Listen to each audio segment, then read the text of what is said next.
Update news. 40 गावात तोतया पोलिसांकडून वृद्ध महिला आणि निवृत्त मुख्याध्यापकाची लूट।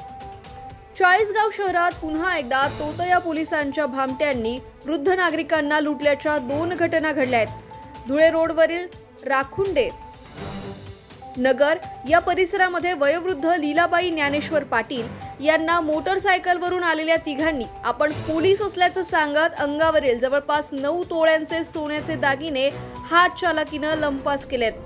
तर दुसऱ्या घटनेत जुना कारगाव रस्त्यावरील पोलीस चौकीजवळ मॉर्निंग वॉकसाठी गेलेल्या राष्ट्रीय विद्यालयाचे सेवानिवृत्त मुख्याध्यापक BK वाणी यांच्याकडून अंगठी घेऊन रुमालात ठेवण्याचं नाटक करून चोरट्यांनी फसवणूक केली आहे। रुमालात अंगठीऐवजी खडा आढळून आलाय।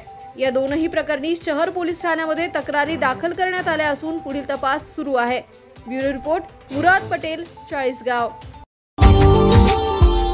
Subscribe now and press the bell icon. Never miss an update.